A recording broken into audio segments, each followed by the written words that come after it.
Hello everyone and welcome to UPSC Prelims 2023 in-depth analysis of economy subject. Now देखो prelims तो खत्म हो गया obviously जिन लोगों ने दिए marks वगैरह answer keys explanation everything is out.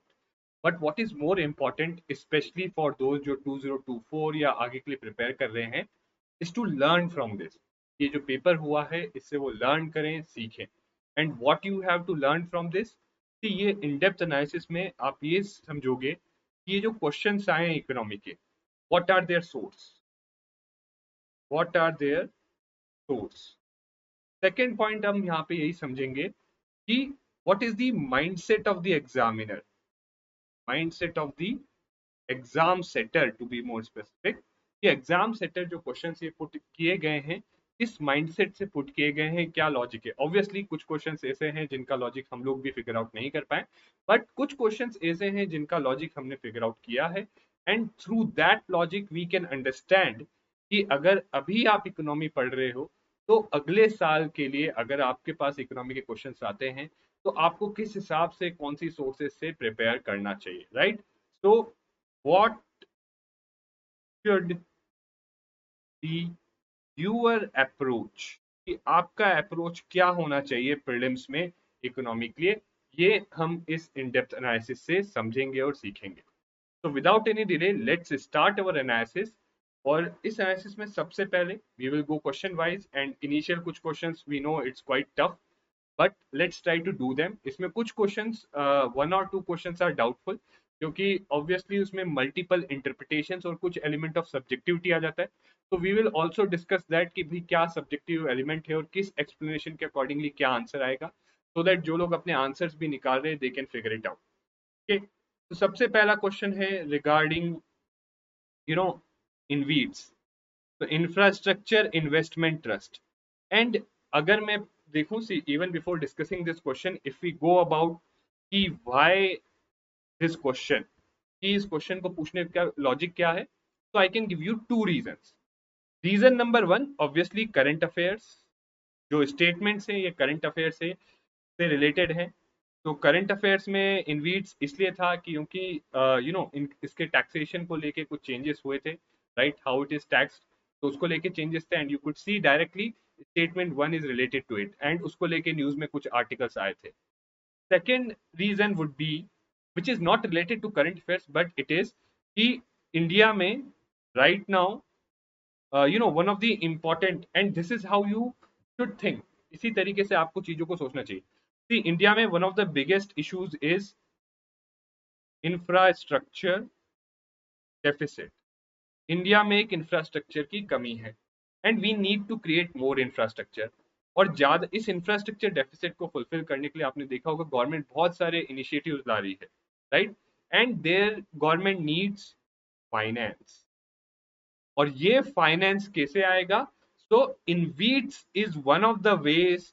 To finance the infrastructure needs of the India right तो अगर हम जो एग्जाम सेटर उसका ब्रॉडर लॉजिक देखें तो वो ये है कि भाई इंडिया में इंफ्रास्ट्रक्चर की कमी और infrastructure finance is one of the biggest challenges और इसको फुलफिल करने के लिए एक तरीके से एक फाइनेंशियल इंस्ट्रूमेंट है इंफ्रास्ट्रक्चर इन्वेस्टमेंट ट्रस्ट ओके इसके थ्रू बेसिकली जो सारे रेवेन्यू जनरेटिंग इंफ्रास्ट्रक्चर एसेट्स हैं जैसे आपके रोड्स हो गए या पावर ट्रांसमिशन लाइन हो गई उनको जो है हम मोनेटाइज कर सकते हैं उनको एक जो है एंटिटी या ट्रस्ट के अंदर पुट कर सकते हैं और वो ट्रस्ट अपने यूनिट्स जो है स्टॉक मार्केट पे इशू कर सकता है वो स्टॉक मार्केट पे वो यूनिट्स जो है they are tradeable okay as far as current affairs का एस्पेक्ट है तो आप यहाँ पे देख सकते हो क्लियरली ये द हिंदू में आर्टिकल आया था बहुत ही इलेबरेट और डिटेल्ड आर्टिकल आया था जहाँ पे उसके रिटर्न्स और टैक्सेशन को लेके भी बात की गई थी and it was said the taxation of distribution you receive depends on its source of income so जो इंफ्रास्ट्रक्चर इन्वेस्टमेंट ट्रस्ट है इसके थ्रू आपको तीन तरीके से थ्री फॉर्म्स में आपको रिटर्न्स मिल सकते हैं what are those three forms तो one is obviously you earn income so जो इनकम है टोल कलेक्शंस वगैरह वो इनकम ऑब्वियसली जो है डिस्ट्रीब्यूट होती है तो that's why it is revenue generating तो जो भी इंफ्रास्ट्रक्चर इन्वेस्टमेंट ट्रस्ट के यूनिट होल्डर हैं तो जो इनकम जो ये है इंफ्रास्ट्रक्चर आपका चाहे टोल रोड हो या पावर ट्रांसमिशन लाइन हो जो भी इनकम वो अर्न करते हैं वो जो है डिस्ट्रीब्यूट होती है तो that's one second one is that obviously they are being traded, ये ट्रेड हो रहे हैं as what we say as a units like stocks. So इनके ऊपर डिविडेंड्स भी होता है। सो जो स्पेशल पर्पस व्हीकल हैं जो इनको ऑपरेट कर रहे हैं, तो ये प्रॉफिट भी अर्न करते हैं। सो वो profit as a dividend distribute होते हैं। एंड तीसरा तरीका है in form of they lend to SPV. तो इंफ्रास्ट्रक्चर इन्वेस्टमेंट ट्रस्ट जो है दूसरे स्पेशल पर्पस व्हीकल जो इंफ्रास्ट्रक्चर ऑपरेट करें उनको लेंड करते हैं। तो ऑब्वियसली इन्होंने अगर लेंडिंग की है तो इनको इंटरेस्ट और लोन रिपेमेंट मिलता है। और ये चीज भी जो है as a form of return जो है इनके यूनिट होल्डर्स, मतलब जिसने जो इंफ्रास्ट्रक्चर इन्वेस्टमेंट ट्रस्ट के यूनिट्स खरीदे हुए हैं उनको मिलता है। तीन तरीके हैं। पहला है distribution of the income generated, right. दूसरा है your the dividends from the units of the InvITs. And तीसरा आपका जो तरीका है वो है इंटरेस्ट रिसीट्स और लोन रिपेमेंट्स। एंड ये तीनों का टैक्सेशन, तो interest and dividends of income will be taxed like income. तो यहाँ पे क्लियरली बोल रखा है कि इंटरेस्ट और डिविडेंड दोनों ही टैक्स किए जाएंगे, right. Even I got confuse जब हम इनिशियल डिस्कशन कर रहे थे, right. So I had got it right, later इसको करेक्ट किया गया था। तो स्ट्रेट फॉरवर्ड स्टेटमेंट वन जो है आपका इनकरेक्ट हो जाता है, राइट। बिकॉज जो है interest income is not exempted, it is also your tax, ठीक है। इंटरेस्ट और डिविडेंड दोनों एज एन इनकम जो है टैक्स की जाती है, ठीक है। तो that is there. So statement one जो है हमारा क्लियर कट गलत हो जाता है, राइट। स्टेटमेंट टू की अगर बात करें, सो दिस इज करेक्ट। तो InvITs and REITs are recognized as borrowers under SARFAESI. ना उसके पीछे लॉजिक लॉजिक ये है कि गवर्नमेंट वांट्स कि भाई InvITs should be a financial instrument जिससे पैसा आए for financing more and more infrastructure projects. But लोग किसी भी फाइनेंशियल इंस्ट्रूमेंट में जब भी इन्वेस्ट करेंगे जब उनका ट्रस्ट होगा। और ट्रस्ट कब होगा? जब उनको पता होगा कि अगर ये डिफॉल्ट करते हैं तो हमारे पास सरफेसी के अंडर इनके अगेंस्ट एक एक्शन लेने का रिकॉर्ड है जिसके थ्रू हमारा जो है पैसा रिकवर हो सकता है। तो that's why this is correct. Okay, so statement one is wrong and statement two is correct. Now see, ये तो हो गया इसका discussion. But if you talk about difficulty, अगर इसकी डिफिकल्टी की बात करें तो I would say it is hard category. So हम डिफिकल्टी में तीन कैटेगरीज रखेंगे, इजी, मीडियम एंड हार्ड। ये हार्ड कैटेगरी में आया। सोर्स की अगर बात करें तो ये करंट अफेयर्स ओरिएंटेड है, न्यूज़पेपर पढ़ते हो, प्लस स्टैटिक भी है। क्योंकि InvITs, see I had taught in classes, okay, classes में पढ़ाया था हमने इसको फाइनेंशियल मार्केट्स में, that this is one of the new instrument that is coming. InvITs and REITs जो है नए इंस्ट्रूमेंट आए हैं टू बेसिकली फाइनेंस इंफ्रास्ट्रक्चर। तो स्टैटिक बट करंट अफेयर्स पे जो है दोनों क्वेश्चन पूछे गए हैं करंट एस्पेक्ट्स पे। तो दैट्स वाई करंट अफेयर्स को और उसको कंबाइन करके ये बनाया गया है, right. So that's question. So अगर आपको पढ़ना है तो what is the take away कि भाई स्टैटिक और करंट को लिंक करके पढ़ो, राइट। ये क्वेश्चन जब भी कर पाते। But again it is quite tough क्योंकि काफी लोगों ने जो है इसको स्किप आउट कर दिया था, मिस आउट कर दिया। Even I, to be honest, fairly honest, even मैंने जो करंट अफेयर्स का मैराथन किया था उसमें नहीं कवर कर पाया था मैं इसको, ठीक है। That I haven't covered it there, ठीक है। तो दैट इज देयर। तो ऑब्वियसली लर्निंग यहाँ पे क्या है आपके लिए? देखो, लर्निंग ये है कि थोड़ा सा जो है चीजों को अब हमें डेप्थ में पढ़ना है। द लर्निंग इज कि now we have to go in depth. तो विड्थ के साथ साथ थोड़ी सी डेप्थ भी हमें चाहिए। Okay, depth is also required, अब वो टाइम नहीं रहा। इस पेपर में स्पेशली देखा गया है कि कई चीजों की डेप्थ में जाया गया है, ठीक है। So that is there. And so next question again, it was relatively simple one. Again अगर मैं डिफिकल्टी बोलूं इसकी तो I would put it as, अगर आपने अच्छे से प्रिपेयर किया है तो ये इजी आता है, right. Difficulty is easy. And if we talk about say what we source इसकी बात करें तो again it's current affair plus static. Now let me tell you how. So in post pandemic, so in recent times, so that's the current affair aspect of it. And आपने देखा होगा world wide central banks जो है interest rate hike कर रहे हैं। India में RBI भी हाइक कर रहा है, यूएस में यूएस का फेडरल बैंक है वो भी हाइक कर रहे हैं। और उसके पीछे रीजन क्या है, क्यों इंटरेस्ट रेट हाइक कर रहे हैं? इंडिया में आरबीआई क्यों जो है रेपो रेट वगैरह बढ़ा रहा है, यूएस में क्यों जो है इंटरेस्ट रेट हाइक की जा रही है? Simple reason, to check inflation, inflation को कंट्रोल करने के लिए, right, to control inflation. So the answer is, this is correct, This is also correct and even this is the right explanation. So the answer is A.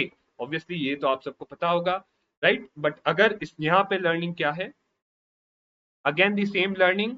देखो, अगर आपने current में पढ़ा तो the learning is current affair से आप जो है मूव करो स्टैटिक से तक, ठीक है? स्टैटिक से करंट अफेयर्स में जाओ, but more importantly current affairs में कुछ पढ़ा हुआ है तो उसका स्टैटिक एस्पेक्ट भी पढ़ना है, ठीक है? एंड स्टैटिक एस्पेक्ट यहाँ पे रिलेटिवली इजी था, हमने भी डिस्कस किया था अब हमारी क्लासेस में, और जो है क्रैश कोर्स में भी डिस्कस किया था कि फंक्शंस ऑफ आरबीआई क्या है। मॉनेटरी पॉलिसी है maintain price stability, it simply means rising consumer prices को चेक करना है, वो उसके लिए specifically monetary policy framework agreement था, जिसमें again inflation targeting was the key feature, right? So ये हमने काफी डिटेल और एलैबोरेट वे में हमारी फाउंडेशन कोर्स की जो क्लासेस थी उसमें भी डिस्कस किया था, और क्रैश कोर्स में भी ब्रीफली डिस्कस किया था, right? Now let's move on to, so overall difficulty would be easy, source would be this, learning is कि भाई करंट अफेयर पढ़ा है तो स्टैटिक भी पढ़ना है इकोनॉमी में। इकोनॉमी में current affairs and static are intermingled, ठीक है? So that is the learning and we had also covered it in both crash course and current affairs classes. Now next question 3, now this one is in the doubtful category, right? इसको मैं थोड़ा towards the, थोड़ा लंबा discussion होगा, so I will be discussing it towards the end. Obviously difficulty की बात आए तो I would categorize it as hard, right? And yes, कहीं ना कहीं इसका सोर्स अगर हम बात करें it's mostly current affair oriented. Why? क्योंकि एनर्जी कंजर्वेशन एक्ट को बेसिकली अमेंड किया गया है, एनर्जी कंजर्वेशन एक्ट को अभी अभी अमेंड किया गया है पार्लियामेंट में, और इसको अमेंड करके बेसिकली गवर्नमेंट को इनेबल किया गया है किस चीज के लिए? To create carbon markets, right? तो ये है इसका करंट अफेयर्स का कॉन्टेक्स्ट, ठीक है? इसको जैसे अगर डिस्कस करना है हम एंड में इसको जो है क्वेश्चन 3 को डिस्कस करेंगे, क्योंकि इसका थोड़ा सा लंबा डिस्कशन रहेगा and it is one of the doubtful categories one, ठीक है? ये डाउटफुल कैटेगरी में है तो इसको थोड़ा सा हम एंड में डिस्कस करेंगे, right? Now question number 4, which one of the following activities of RBI is considered to be part of a sterilization operation? तो देखो स्टरलाइजेशन ऑपरेशन समझना होगा हमें। तो sterilization operations are those operations जो आरबीआई बेसिकली फॉरेक्स मार्केट में intervene करता है, right? You know, to maintain exchange rate, maintain exchange rate, and for that it basically what it does, it buys or sells dollar in open market, right?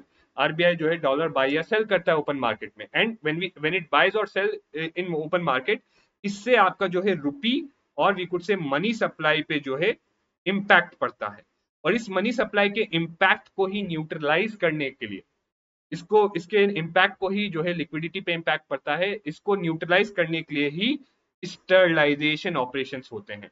तो sterilization operations are there to neutralize the impact on money supply और liquidity, यहाँ पे आप दोनों को interchangeably ले सकते हो, to neutralize the impact on money supply और liquidity by the operations of the RBI in the forex market to maintain the exchange rate, ठीक है? बाय जो RBI forex market में exchange rate को maintain करने के लिए बाय सेल करता है डॉलर, तो उससे जो मनी सप्लाई लिक्विडिटी पे इम्पैक्ट होता है उसको न्यूट्रलाइज करने के लिए स्टरलाइजेशन ऑपरेशन किए जाते हैं, और वो सीधा सीधा स्टरलाइज कैसे करते हैं? By buying and selling government securities. तो अगर मान लो से आपका रुपी जो है, तो इफ योर रुपी से बहुत ज्यादा वैल्यू फॉल हो रही है, that means rupee is depreciating, that what it means is कि डॉलर्स का जो है there is you could say that if rupee is depreciating तो dollars की डिमांड बहुत ज्यादा है, then RBI can sell dollars, right? then RBI can sell dollars in the economy, and उससे जो है रुपी जो है सक आउट हो जाता है इकोनॉमी, सो मनी सप्लाई कम होती है, तो आरबीआई ओपन मार्केट ऑपरेशंस लेता है, और ये आप देख सकते हो हमने बहुत डिटेल में डिस्कस किया था। ओपन मार्केट ऑपरेशंस में आरबीआई जो है फिर क्या करता है? It buys and sells government securities to adjust for the changes in the money supply, ठीक है? इनफैक्ट आप देख सकते हो तो इसका आंसर रहेगा ए। सो आई थिंक इसको काफी डिटेल में हमने जो है क्रैश कोर्स में भी डिस्कस किया था कि बाइंग एंड सेलिंग। सो जैसे मैंने कहा कि अगर से रुपी डेप्रिशिएट हो रहा है, so let's say rupee is depreciating, rupee is depreciating, right? That means there is demand for dollars, right? तो आरबीआई क्या करेगा, सेल करेगा dollars in the economy. RBI will sell dollars in the open market in the economy to basically, meet the increasing demand. When RBI sells dollars, तो obviously लोग जो है रुपी देंगे. So as a result of this, जो है रुपी का supply या money supply जो है वो कम हो जाएगा. तो यहाँ पे under its sterilization operations, RBI what RBI may do, RBI में बेसिकली वापस बढ़ाने के लिए RBI can buy government securities. और उल्टा भी होता है, अगर रुपी अप्रिशिएट हो रहा है, तो what RBI can do is कि बेसिकली डॉलर्स का एक्सेस सप्लाई है, there is excess supply of dollars, right. In that scenario RBI क्या करेगा, बाय करेगा dollars. RBI will buy dollars, so that's its forex intervention in forex market. But इससे impact ये होगा कि रुपी या मनी का सप्लाई जो है बढ़ जाएगा. तो इसको, and mainly this is the main thing जिसके लिए स्टरलाइजेशन होता है. तो इसको कंट्रोल करने के लिए फिर आरबीआई जो है क्या करेगा, गवर्नमेंट सिक्योरिटीज सेल करेगा, और जो भी है गवर्नमेंट सिक्योरिटीज परचेज करेंगे तो आरबीआई को जो है मनी देंगे, तो मनी सप्लाई डिक्रीज हो जाएगा. तो ये काफी डिटेल में हमने जो है हमारे क्रैश कोर्स में डिस्कस किया था ये सारी चीजें. Open market operations, other functions भी यहाँ पे मैं बताया, ओएमओ क्या है. इनफैक्ट एक और इनिशिएटिव था हमारा, मोस्ट प्रोबेबल. सो ये हमने अपने जो है मोस्ट प्रोबेबल क्वेश्चंस वाला इनिशिएटिव था हमारा इकोनॉमिक्स का, उसमें भी डिस्कस किया था. इनफैक्ट उससे 2 या 3 क्वेश्चन डायरेक्टली होते हैं. Some people even have commented there. तो उससे 2 या 3 क्वेश्चन डायरेक्टली होते हैं, और ये हमने यहाँ पे भी डिस्कस किया था. तो जो ये करके गए थे वो कॉन्सेप्चुअली इस क्वेश्चन को बहुत आराम से कर पाते. ठीक है. Now moving on to the next aspect. तो question number 5 again very easy one. हमने इसको बहुत इलेबोरेटली डिस्कस किया था. अगर आप देखो पूरा स्ट्रक्चर मैंने इलेबोरेट किया था यहाँ पे जो है क्रैश कोर्स में.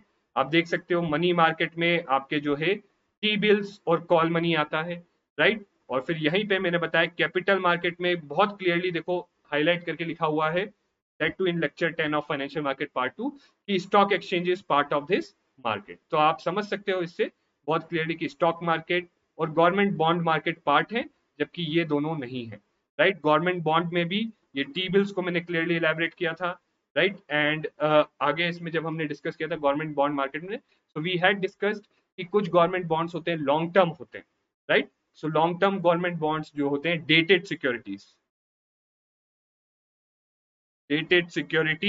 And SDL, state developmental loans. तो ये भी क्रैश कोर्स के इसी लेक्चर में, लेक्चर 9 जो है पार्ट 2 में अगर आप आगे जाके देखोगे तो वहां पे इसके बारे में भी बात की गई है, डिस्कस किए गए हैं, right. So that was covered well in the crash course, और फाउंडेशन कोर्स में भी इसको कवर किया गया था. Okay.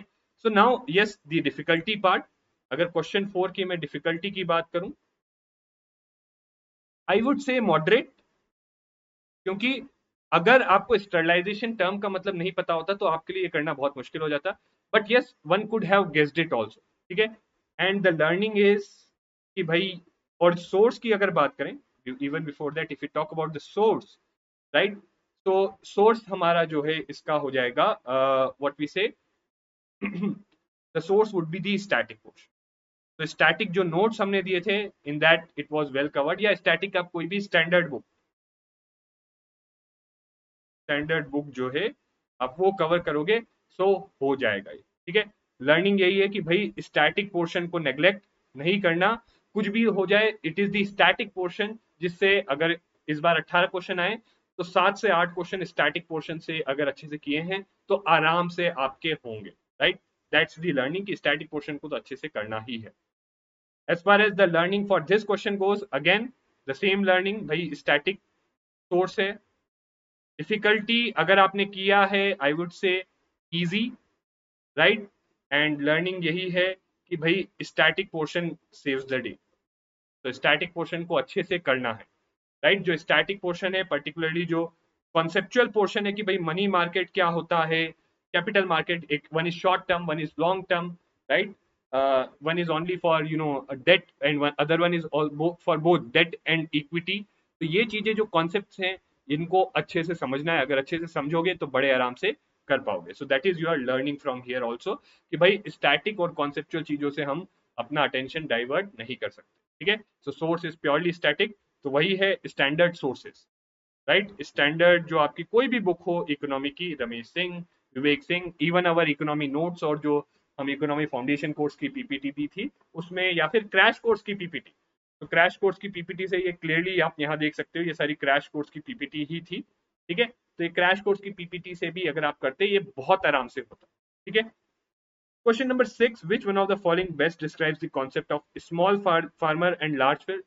Now, see, if I talk about difficulty, it's moderate.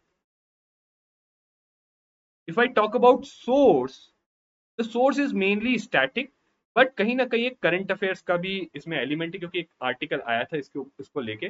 But mainly अगर किसी ने स्टैटिक पोर्शन अच्छे से पढ़ा है, राइट, प्लस किसी ने जो है सी आपके मेंस में, जो आपका मेंस एग्जाम है उसमें GS3 में एग्रीकल्चर है, और जब वहां पे आप एग्रीकल्चर पढ़ोगे वहां पे आप पढ़ोगे problems of the agriculture sector, या लैंड रिफॉर्म्स भी पढ़ोगे, वहां पढ़ोगे प्रॉब्लम्स जो है लैंड रिफॉर्म्स का. One of the reasons of the land reforms was कि हमें लैंड होल्डिंग्स कंसोलिडेट करनी. क्यों? क्योंकि जो फार्मर्स हैं हमारी लैंड होल्डिंग से 86% of the farmers are small and marginal farmers, right. और स्मॉल एंड मार्जिनल फार्मर्स की प्रॉब्लम क्या है कि भाई उनके फार्म्स जो है इकोनॉमिकल नहीं है, right.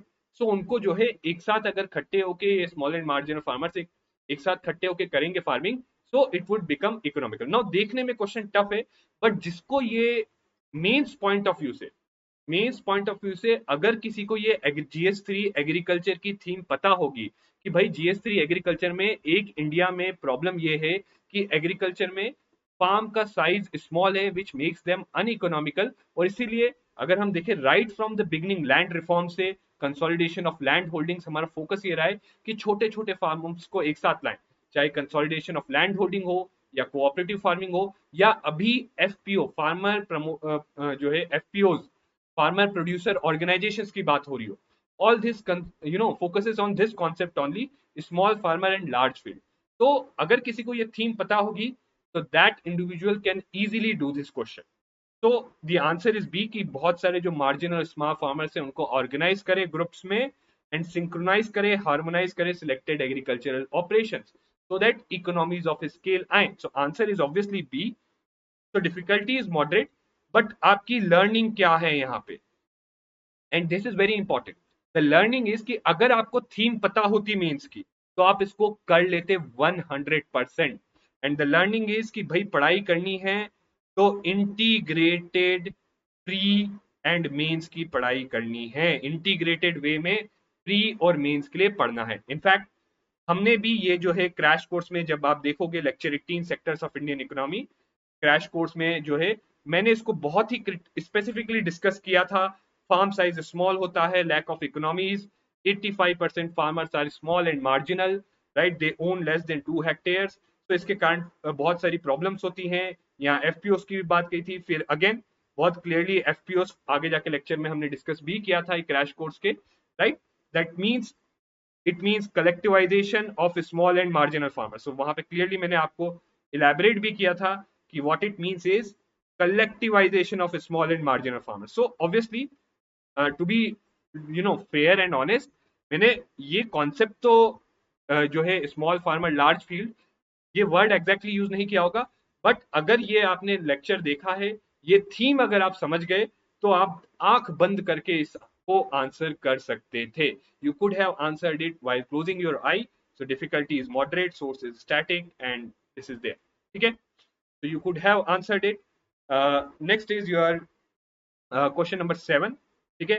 Now this I would say difficulty is hard. Why so?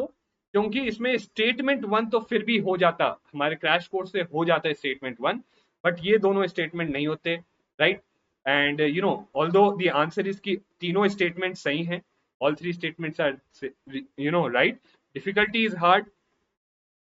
Source again I would say current affair, क्योंकि स्टैटिक में ऑब्वियसली आप MSP के बारे में पढ़ते हो, वहां पे आप जैसे हमने भी बताया, तो यहाँ पे जब MSP पढ़ते अगर क्रैश कोर्स में, तो यहाँ देखो 7 oil seeds, niger seed, and it is a minor. सो आप एक स्टेटमेंट कर पाते. आई एम बीइंग फेयर, हम नहीं बोलेंगे कि ये कर पाते, आप ये वाला तो कर पाते, बट बचे हुए नहीं कर पाते. ठीक है, इवन दिस ब्रीफली मैंने शायद से मेंशन किया था कि एक खरीफ क्रॉप है, राइट. एक हमारे एक दो टेस्ट सीरीज में जो है ये सारा एमएसपी जितनी क्रॉप्स के लिए दिया जाता है उसको हमने जो है बता रखा था सीजन वाइज कि कौन सी खरीफ, रबी और कौन सी जैद है. ठीक है, तो वहां से ये भी हो जाता शायद से, बट ये नहीं हो पाता, राइट. सो करंट अफेयर्स में ये इसके बारे में आया था नाइजर सीट को लेके, एक दो आर्टिकल से डाउन टू अर्थ वगैरह में. So that would be the source, right, and static भी, but the main source would be the current affairs.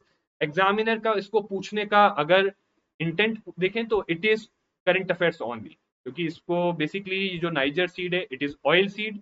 India में ऑयल सीड का प्रोडक्शन पे ज्यादा ही फोकस हो भी रहा है, and it is a minor oil seed दो, बट ये करंट अफेयर्स में था. It is related to tribals because tribal people use it and it could be a good source of income for tribal, but इसका cultivation decline करा है, productivity decline करी, that's why it was in news. So that would have been intent.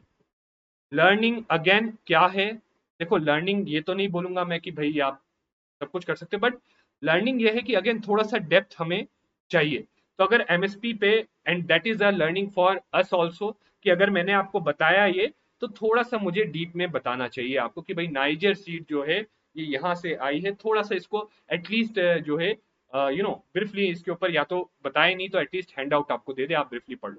But again not possible, right. सब कुछ बहुत deep में नहीं पढ़ना पॉसिबल नहीं है. तो all three statements are correct. Difficulty is hard, source is this, static. Learning is again, इसका मतलब ये नहीं कि हर चीज में, but a bit of depth is required. अगर थोड़ी डेप्थ होती तो आप ये दोनों कर पाते. ठीक है, और करंट अफेयर्स में थोड़ा सा ट्रैक रखना है एग्रीकल्चर रिलेटेड चीजों का. ठीक है, नेक्स्ट इज, अगर अगला हम पढ़ें तो अगेन अ कॉन्सेप्चुअल क्वेश्चन.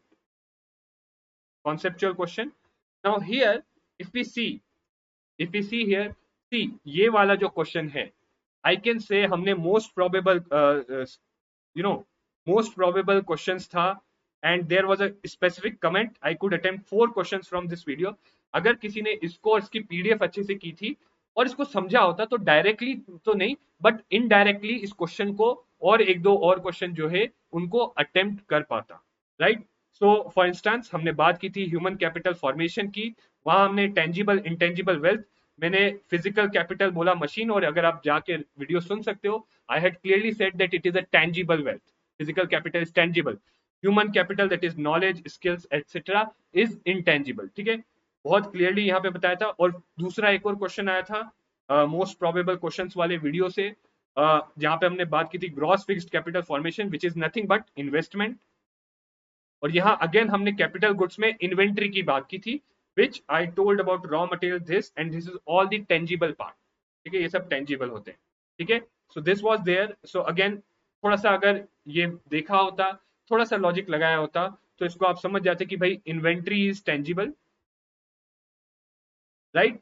बाकी जो है brand recognition, intellectual property and mailing list of, तो again I am saying directly तो नहीं कर पाते, I am saying honestly admitting directly नहीं कर पाते, बट ये टेंजिबल इंटेंजिबल का concept, the concept of tangible intangible you could have understood from these most probable questions, and then you could have easily solved it. ठीक है, सो directly तो नहीं आया, बट इनडायरेक्टली अगर आपने वो क्वेश्चंस किए होते you could have understood it and solved. ठीक है, तो overall obviously 2 nahi hai so only 3, right. So again the answer would have been C, but here one more thing I would like to discuss. agar difficulty ki baat kare, I would categorize it as easy. यार tangible intangible generally भी थोड़ा सा vocabulary हो तो आप समझ सकते हो क्या है क्या नहीं है. ठीक है, इंटेलेक्चुअल प्रॉपर्टी को मैंने फाउंडेशन कोर्स में जब हम पढ़ा रहे थे मैंने डिस्कस भी किया था. आई हैड टोल्ड देम कि भाई intellectual property is intangible wealth. ठीक है, इंटेंजिबल एस्पेक्ट. ओके, एंड अगर सोर्स बोले तो it's static conceptual, right. Static conceptual and it's spread out. ऐसा नहीं कि कोई पिन पॉइंटेड है. सो एक और चीज हम यहाँ पे देखेंगे, it's not pin pointed, right. It's more about your broader understanding of things. So learning यही है कि चीजों को साइलोज में नहीं समझना, चीजों को आपको ओवरऑल ब्रॉडर अंडरस्टैंडिंग होनी चाहिए. तो एक होलिस्टिक अंडरस्टैंडिंग आपको चाहिए. तो you need a holistic understanding of the things. ठीक है, तो बस ऐसा नहीं है कि pin pointed silos factual oriented way में नहीं, आपको एक कॉन्सेप्चुअल वे में भी एक होलिस्टिक अंडरस्टैंडिंग चीजों की होनी चाहिए। यूपीएससी हैज आस्क्ड, मैंने पहले भी रिपीट किया, multi concept question earlier again and again, और ये भी फिर से पूछा गया है, ठीक है।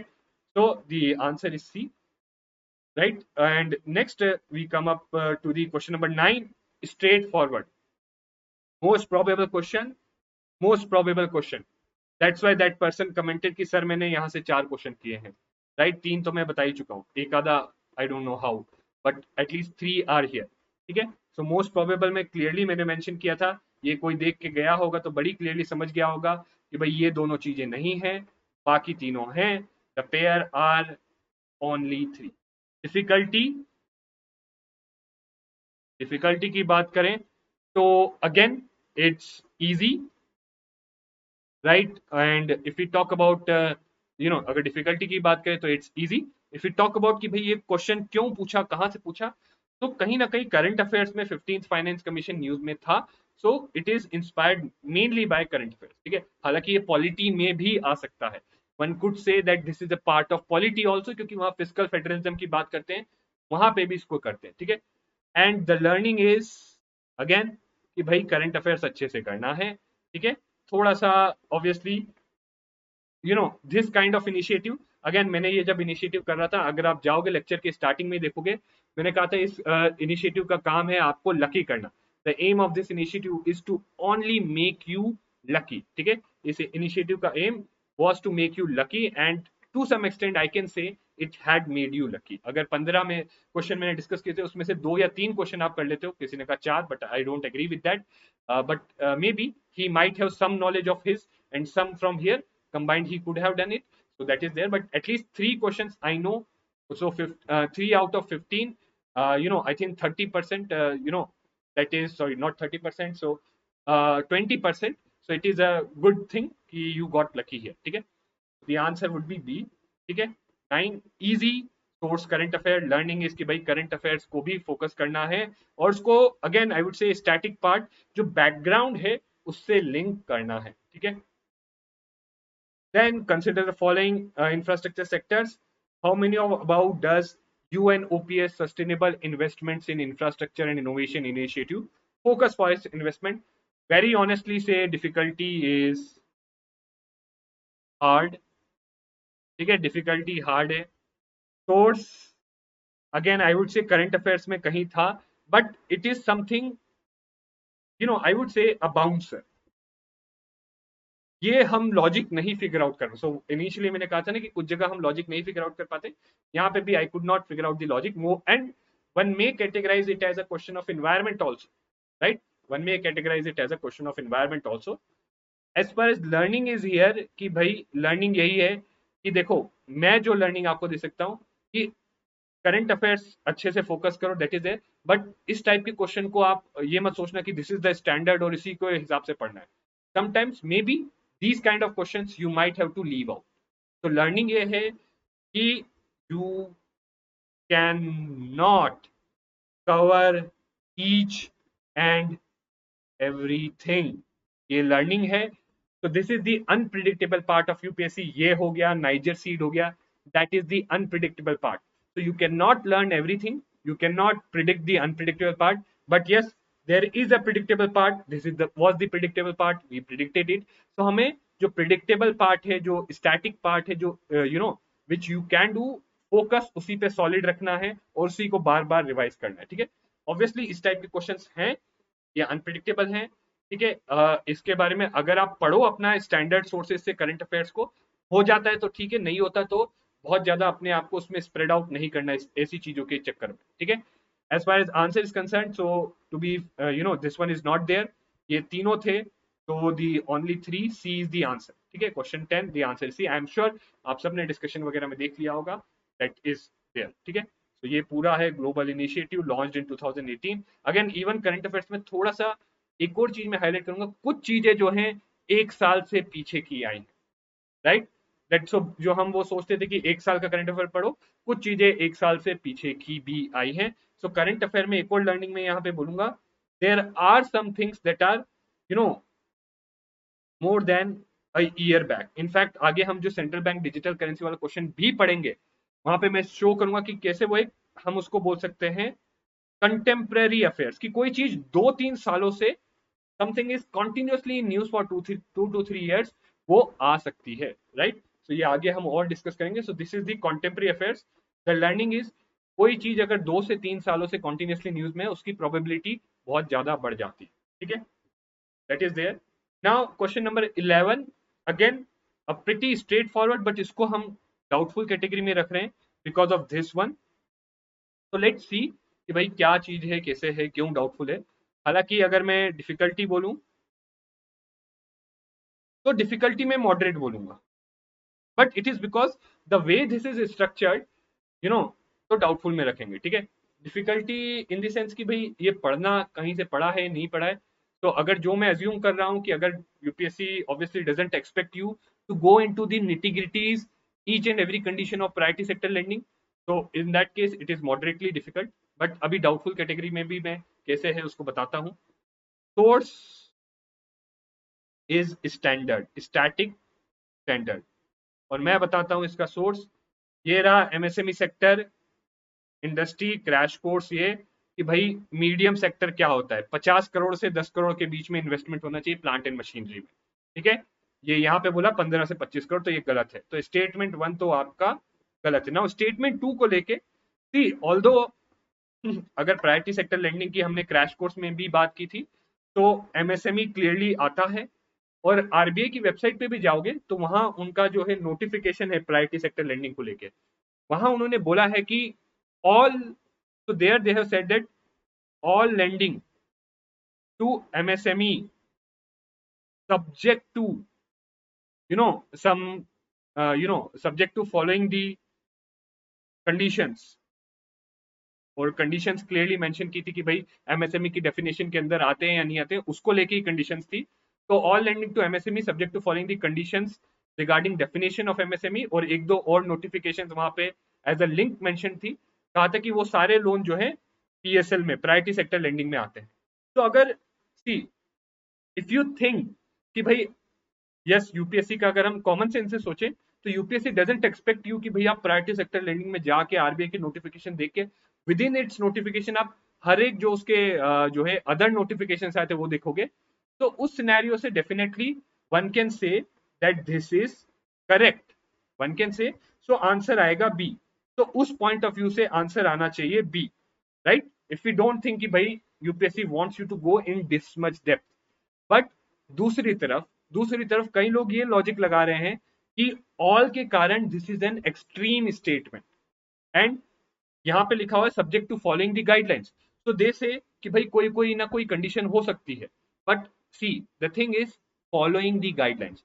गाइडलाइंस अगर नहीं फॉलो करोगे तो वो एमएसएमई के लिए डिफाइंड ही नहीं होगा, right. But again people are saying from other way कि भाई एक्सट्रीम स्टेटमेंट है इसलिए इसको एलिमिनेट कर देना चाहिए, तो और डी। तो अगर आप इलिमिनेशन वाला logic on the basis of extreme statement ले रहे हो, तो डी होगा answer. But what I believe कि भाई all bank loans to MSME, right, हो सकता है मैं गलत हूं, is qualify under priority sector. सो मेरे हिसाब से तो आंसर बी होना चाहिए, क्योंकि आरबीआई नोटिफिकेशन में भी ये लाइन स्पेसिफिकली दी थी, but it was always written that subject to that condition. So the doubtful है कैटेगरी बी या डी, दोनों में से कोई आंसर हो सकता है, या तो दोनों गलत है if you talk about the elimination part, या फिर जो है सेकंड वाला सही है, ठीक है। लर्निंग ऑब्वियसली है कि भाई स्टैटिक पे फोकस करो। ये तो मैंने जैसे आपको बताया पढ़ाया ही था क्रैश कोर्स में, और फाउंडेशन कोर्स में इसको मैंने काफी डिटेल में भी डिस्कस किया था, राइट, एमएसएमई सेक्टर को पूरा लेके। तो लर्निंग यही है कि स्टैटिक पे वही सेम चीज कि भाई static saves the day, static saves the day. Static वाला part, it is the static part standard source से आया है, प्रिडिक्टेबल पार्ट है, और प्रिडिक्टेबल पार्ट ही है जिस जहां पे आप चीजें कर सकते हो। अनप्रिडिक्टेबल नाइजर सीड, मैं जानता हूं 90% लोगों ने नहीं किया होगा। सिमिलरली यूएनओपीएस वाला sustainable initiative for investment in infrastructure innovation, वो भी मैं जानता हूं 99% लोगों ने नहीं किया होगा।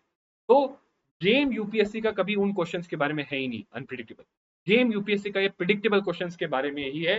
दैट्स व्हाई फोकस, अपनी सोर्सेस लिमिट करो, और फोकस ऑन दैट रिपीटेड वे।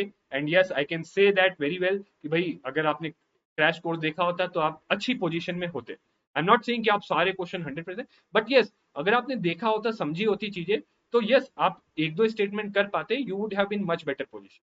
ठीक है, दैट इज देयर। तो next, with reference to central bank digital currencies, again a predictable question but with unpredictable options. तो बेसिकली अगर मैं इसकी डिफिकल्टी बोलूं तो जस्ट अ सेकेंड। तो if I talk about the difficulty, अगर मैं इसकी डिफिकल्टी की बात करूं तो इसकी डिफिकल्टी मैं कहीं ना कहीं कैटेगराइज करूंगा। So if I talk about the difficulty of this question, it is hard.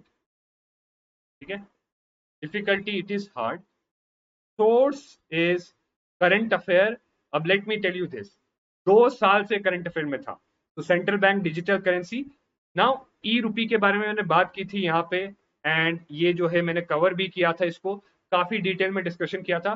फिर एडवांटेजेस में पिछले साल भी मैंने करंट अफेयर्स में बताया था कि will move towards real time transaction, globalised cost effective payment settlement system. तो यहाँ मैंने ब्रीफली बताया भी था कि भाई आपको ये जो स्विफ्ट वगैरह है ये यूज करने की जरूरत नहीं पड़ेगी।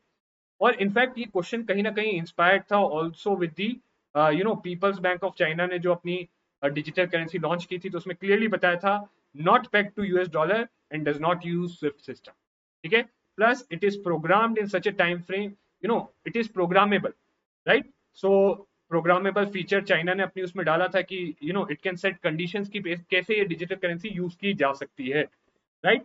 इनफैक्ट मैंने भी जब इसको this I had not discussed on YouTube but in our foundation classes, जब हम लोग इवोल्यूशन ऑफ मनी पढ़ रहे थे, तो वहां हमने डिस्कस की थी डिजिटल करेंसी, क्रिप्टो करेंसी की बात की थी, but it was unregulated uncontrolled, so it was based on blockchain technology। और यहाँ पे मैंने सेंट्रल बैंक डिजिटल करेंसी की जब बात की थी, then I elaborated on it and बताया भी था कि भाई ये सेंट्रल बैंक डिजिटल करेंसी क्यों है, क्योंकि इसमें जो ब्लॉकचेन है इट इज परमिशनड ब्लॉकचेन, यानी central bank can put various conditions on how this digital currency can be used. And in fact अगर किसी ने उस पर फोकस किया होता, that individual could have very well seen कि भाई वन तो सही है, सेकंड भी ये सही है कि it could B put in conditions can be put in कि भाई कितने टाइम फ्रेम में इसको स्पेंड करना। ठीक है, तो here the answer would be clearly दोनों ही स्टेटमेंट करेक्ट हैं, so answer would be C, both are correct, right। so again source is mainly current affairs, in fact this is a topic जो मैं बोल रहा हूँ 2023 के करंट अफेयर मैराथन में भी कवर किया था, 2022 के भी करंट अफेयर मैराथन में कवर किया था। तो ये कंटेम्पररी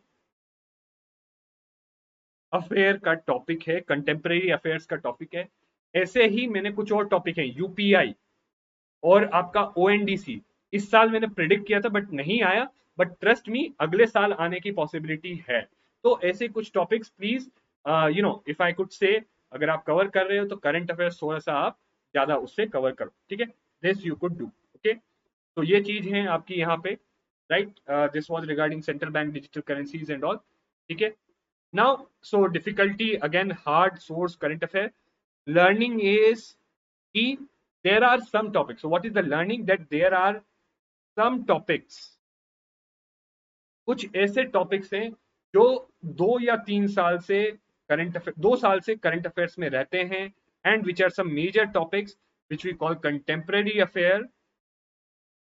तो ऐसे टॉपिक्स को हमें कंटेम्पररी अफेयर्स को कवर करना है, चाहे तो आप मेरे मैराथन हमारे मैराथन वीडियोस देख सकते हो या किसी और के भी आपको देखते हो तो देख सकते हो, but it is always advisable कि 1.5 साल का current affair. So learning is, कोशिश करो 1 to 1.5 ईयर के करंट अफेयर कवर करने की।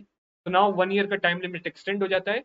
Ideally you should cover current affairs for 1.5 year और 2 year, this is the learning. ठीक है, now next we come on to question number 13। It is difficulty is hard, it is source, it is a bouncer question, most probably current affair inspired, right।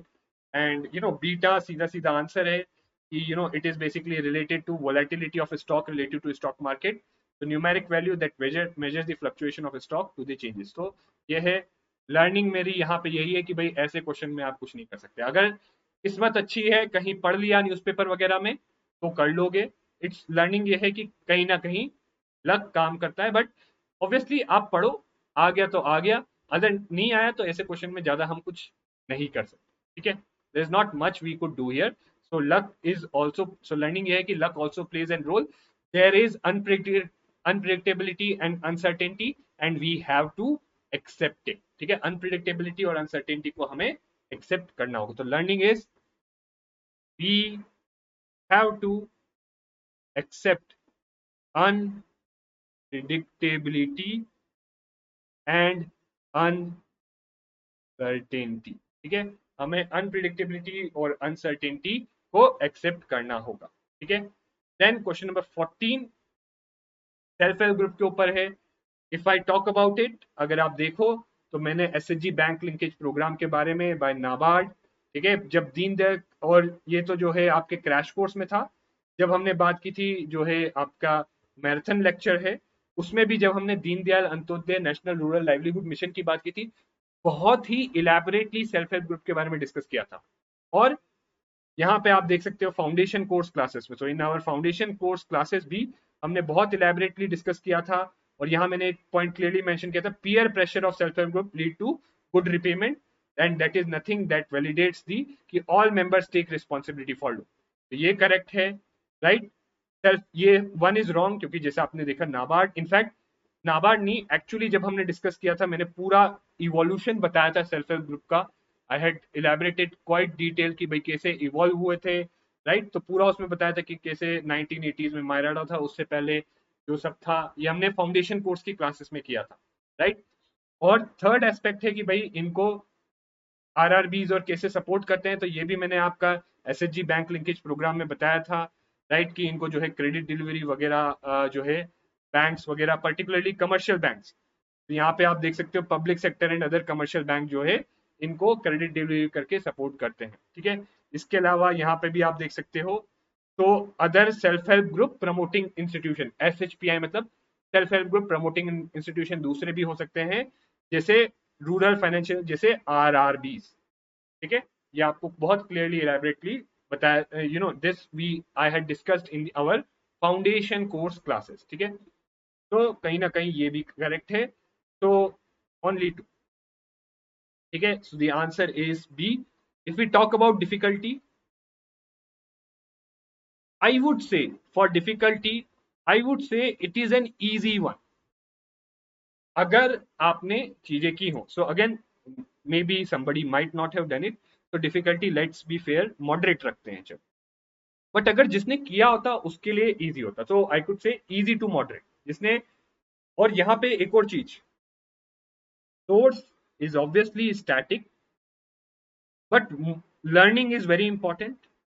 भाई ये जो है SHG आपका GS paper 2 में governance वाले part में आता है, किसी ने इसको अगर वहां पे कवर किया होगा तो ये वो कर पाएगा।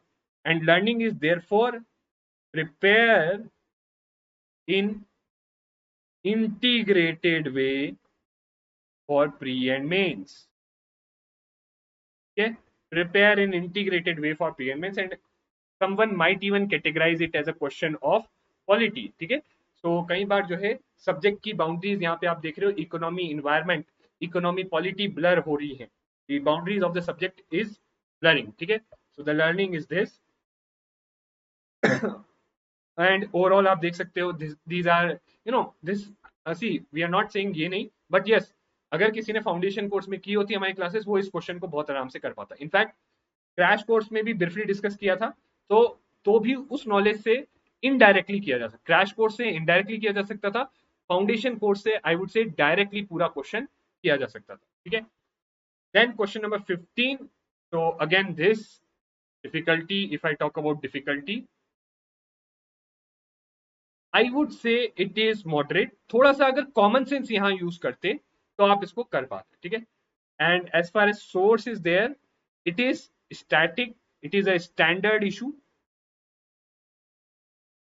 इशू, बट अगेन यहाँ पे लर्निंग यही है कि अगर आपने सी, लर्निंग क्या है, ये जो पहला एस्पेक्ट है, this is N problem of the Indian health care system. Learning ये है कि ये जीएस पेपर 2 में जब हम हेल्थ सेक्टर की बात करते हैं, वहां आप देखोगे मेंस में जीएस पेपर 2 में हेल्थ इज देयर। तो जब health sector, again it could be a question of polity और सोशल इश्यूज आल्सो, ठीक है। तो हेल्थ सेक्टर को जब कोई पढ़ेगा, and as far as we know, हमने फाउंडेशन कोर्स में डिस्कस भी किया था कि हेल्थ सेक्टर के साथ ये प्रॉब्लम है। मैंने जब हमारा जो है एनसीईआरटी का कोर्स भी था, right, we had an NCERT course, वहां पे क्लास 11th के एनसीईआरटी जब हम डिस्कस कर रहे थे, तो वहाँ हेल्थ सेक्टर के बारे में ब्रीफली हमने डिस्कस किया था। वहां भी ये वाला पॉइंट मैंने डिस्कस किया था कि इंडिया का जो पब्लिक हेल्थ केयर सिस्टम है, उसका मेजर फोकस क्यूरेटिव केयर पे है और प्रिवेंटिव, प्रमोटिव और रिहेबिलिटिव केयर पे कम फोकस है। इसलिए जो हेल्थ पॉलिसी भी आई थी 2017 में, फर्दर गवर्नमेंट का जो फोकस है वो ज्यादा से ज्यादा प्रिवेंटिव, प्रमोटिव और रिहेबिलिटेटिव केयर पे है, ताकि क्यूरेटिव केयर की कम जरूरत पड़े, क्योंकि curative care is much more expensive. तो लर्निंग ये है कि ये mainly as an issue of mains, अगर किसी ने पढ़ा होता जीएस 2, अगर कोई मेंस और प्रीलिम्स की इंटीग्रेटेड वे में तैयारी करता और उसने जीएस 2 में हेल्थ सेक्टर के बारे में पढ़ा होता, तो ही और she would have been 100% able to do this question. तो learning is same, please integrated preparation करो, integrated preparation of pre and main, ठीक है। और इशू बेस्ड और थीमेटिक बेस्ड, तो एक और लर्निंग यहाँ पे है। एक तो ये हो गई, एक हो गया इशू। सो एग्रीकल्चर का भी जो हमने पीछे क्वेश्चन देखा था, it was also issue based और थीमेटिक बेस्ड क्वेश्चन था। जो स्मॉल फार्मर लार्ज फील्ड वाला था, it was also a thematic और इशू बेस्ड। तो अगर आपको एग्जैक्टली भी नहीं पता but broad issue, broad theme पता है, तो भी आप कर सकते हो। तो दीज आर टू लर्निंग्स। तो चीजों को प्री और मेंस की इंटीग्रेटेड तैयारी करनी है और इशू बेस्ड और थीमेटिक बेस्ड वे में चीजों को अंडरस्टैंड करना है, ठीक है। So this is correct. In fact, I can cite the data here. Current government का expenditure जो curative care पे है 80.4%, ठीक है। So this validates it. Second part is common sense use करो. Health is a subject in state list. तो health जो है state list, so one may say this is a question of polity also, ठीक है। But I am considering it कि दोनों को mix करके economic and social development is the topic in the prelims, so ये उसमें भी आ सकता है। तो स्टेट लिस्ट में है, तो ये भी करेक्ट है, right. So that is there, but यहाँ पे ऑब्वियसली आपको देखना है एक्सप्लेनेशन के बारे में। तो both statements are correct but we don't think that it is correct explanation, so answer is D. Both are correct, but we don't think that that is the explanation, so answer is D. Next, question number 16. So question number 16 is regarding exports of India, और ये अगर मैं बोलूं difficulty is moderate, source is current affair and budget and economic survey. Economic survey अगर किसी ने किया है, वहां क्लियरली दे रखा है कि भाई मर्चेंडाइज, इकोनॉमिक सर्वे का चैप्टर है एक्सटर्नल ट्रेड, एक्सटर्नल सेक्टर, वो किसी ने क्लियरली किया है, तो वहां पे क्लियरली दे रखा है कि भाई जो एक्सपोर्ट ऑफ गुड्स, या इसको गुड्स या मर्चेंडाइज ट्रेड बोलते हैं, इंडिया में, इंडिया का जो मर्चेंडाइज एक्सपोर्ट्स है उसमें शेयर इंडिया का 1.7% या अराउंड 1.6% के ऑर्ड है, तो ये गलत है। तो ये इकोनॉमिक सर्वे में क्लियरली दिया हुआ था। बजट और इकोनॉमिक सर्वे या करंट अफेयर्स भी किसी ने किया होता, इनफैक्ट करंट अफेयर्स मेनली वहीं से आया है सोर्स, ये ठीक है, that is there. The inspiration for this is the foreign trade policy 2023, ये हमने ब्रीफली डिस्कस भी किया था, we had discussed about it in our current affairs marathon part 2।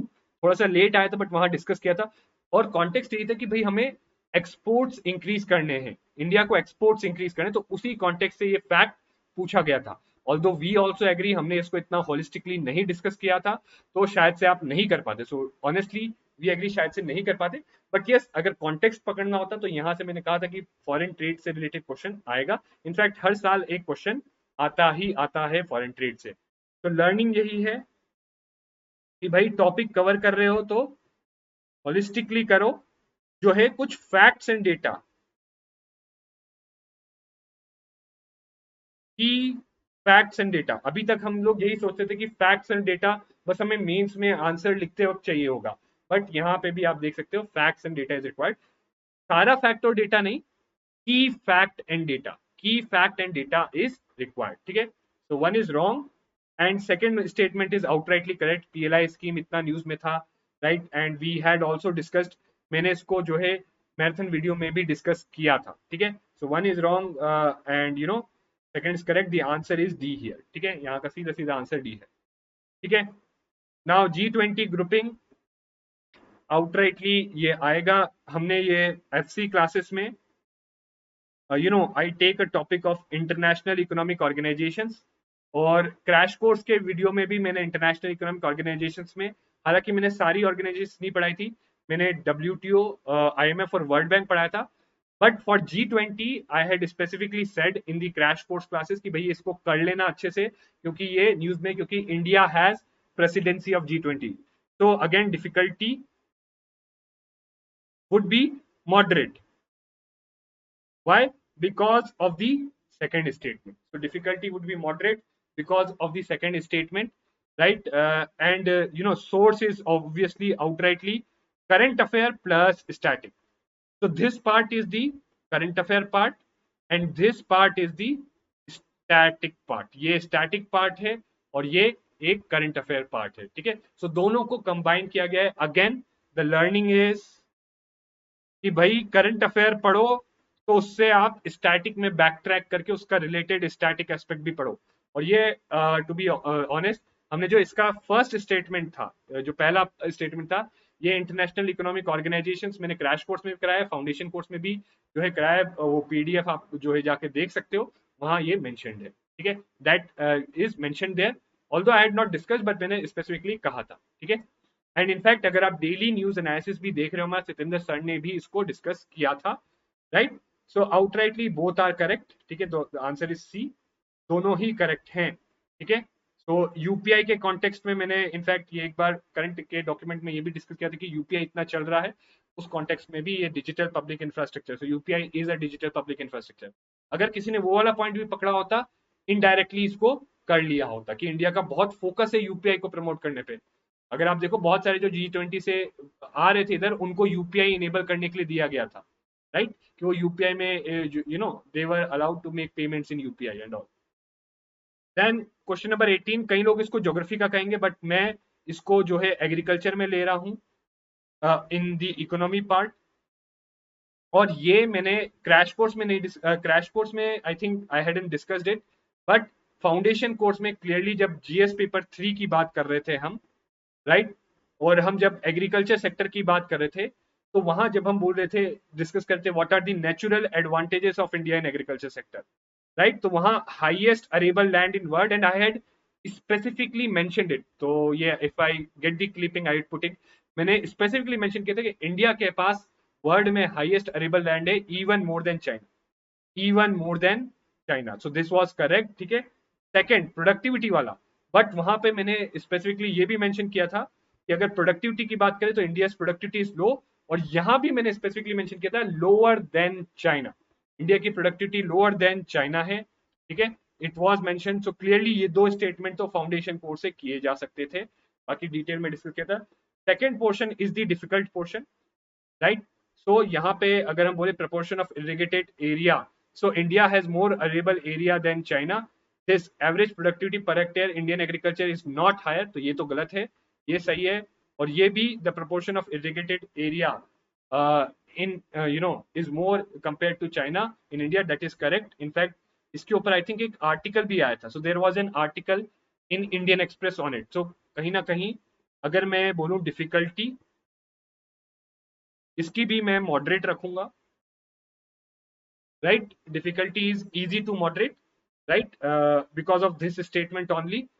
Source इसका है current affair plus static, right, there was a article in Indian Express that learnings we could learn from China related to agriculture, and generally ये एक बहुत बड़ा theme रहा है India का कि इंडिया के पास अरेबल लैंड इतना ज्यादा है, बट फिर भी इंडिया की प्रोडक्टिविटी इतनी ज्यादा नहीं है, we need to increase productivity, right, this has always been an issue. Learning भाई यही है, एंड अगेन लर्निंग सेम यहाँ पे है कि भाई अगर किसी ने GS पेपर 3 में एग्रीकल्चर सेक्टर को पढ़ा होता अच्छे से, और उसने ये थीम पढ़ी होती, if that individual had read this theme of issues in Indian agri sector को लेके थोड़ा सा थीमेटिक वे में पढ़ा होता, तो वो जरूर ये दोनों स्टेटमेंट कर पाता, ठीक है। इनफैक्ट ये स्टेटमेंट 1 जो है आपकी एनसीईआरटी क्लास 11th की है, उसमें जो लास्ट चैप्टर है कंपैरिजन वाला वहां भी है, दिस इज देयर ऑल्सो। ठीक है। और प्रोडक्टिविटी वाला पॉइंट आई थिंक एग्रीकल्चर को लेके मोस्ट प्रॉब्ली सर्वे में भी था।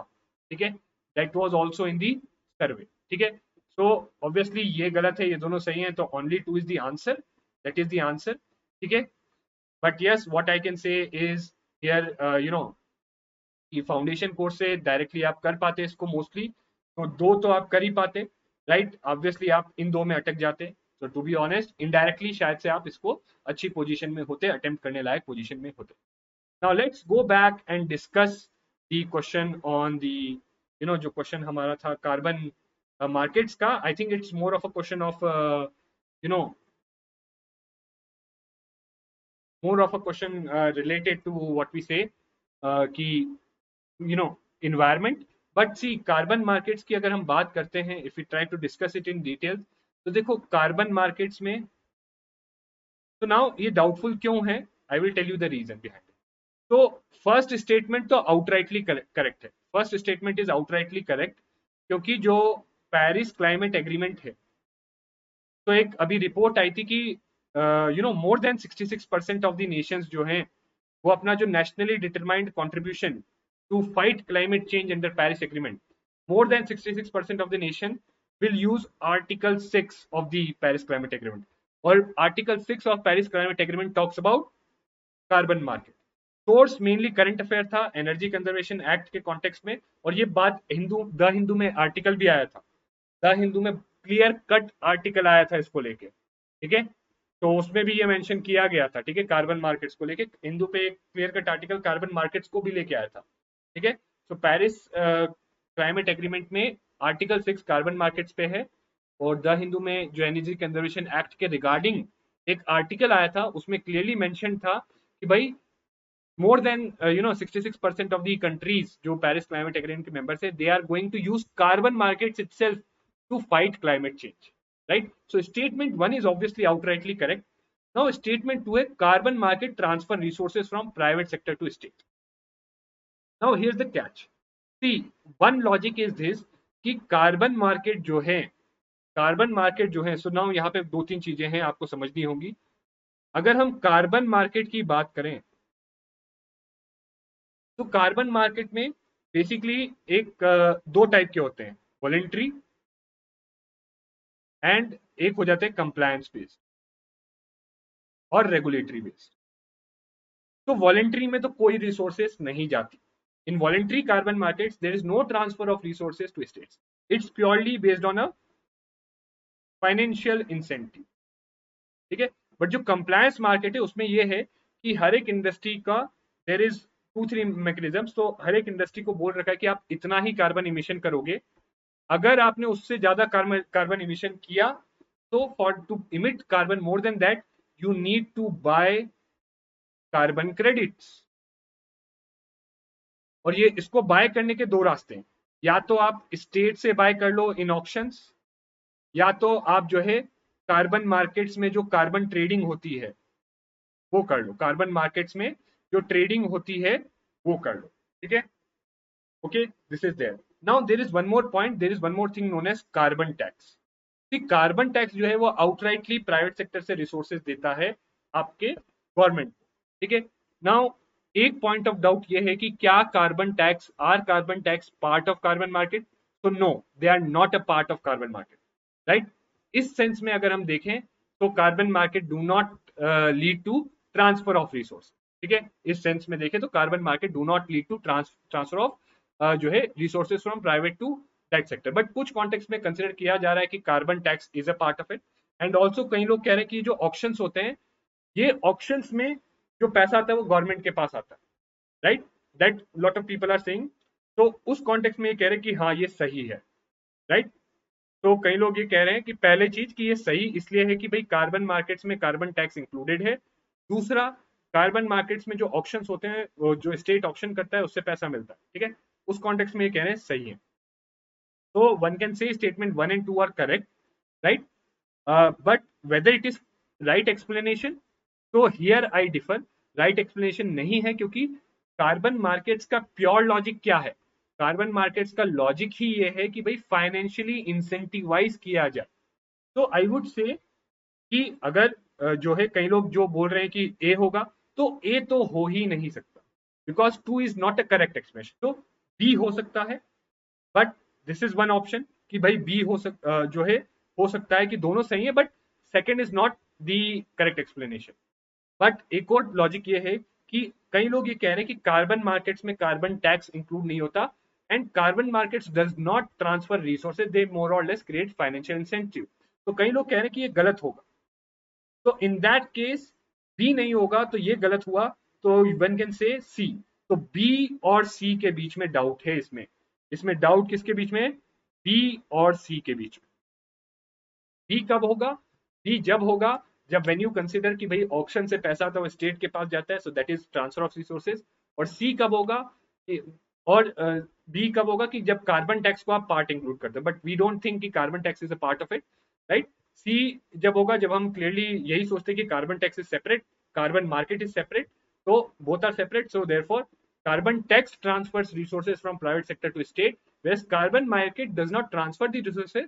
They more or less incentivize the private sector to reduce their what we say, incentivize करते हैं to reduce their the emissions. ठीक है, इसमें कैप एंड ट्रेड आता है कि भाई आपने इतना कैप लगा लिया, अब उससे ज्यादा आपको इमिट करना है तो आपको कार्बन क्रेडिट्स खरीदने पड़ेंगे, या जिसने उस कैप से कम इमिट किया है उसके पास कार्बन क्रेडिट्स आ जाते हैं, जिसने ज्यादा इमिट किया है वो जिसने कम इमिट किया है उससे खरीद सकता है। तो एक फाइनेंशियल इंसेंटिव क्रिएट होता है। ठीक है, so this is what is. तो बी और सी में जो है डाउटफुल है।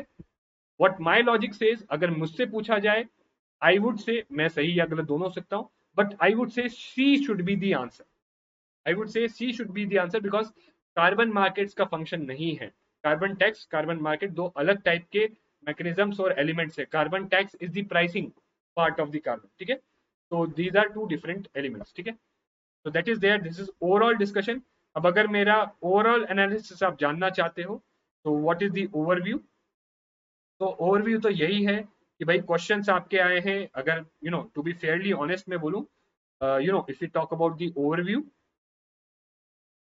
अगर ओवरव्यू बोले ऑफ इकोनॉमी पार्ट, तो पहली चीज तो यही है कि जो है इसमें ओवरव्यू में यही बोलते हैं कि ऑब्वियसली 17 15 टू 17 क्वेश्चन है, क्योंकि कुछ क्वेश्चंस कई लोग पॉलिटी में क्लासिफाई कर सकते हैं। 15 टू 17 क्वेश्चंस, तो it is in line with the trend, जो ट्रेंड चला आ रहा है।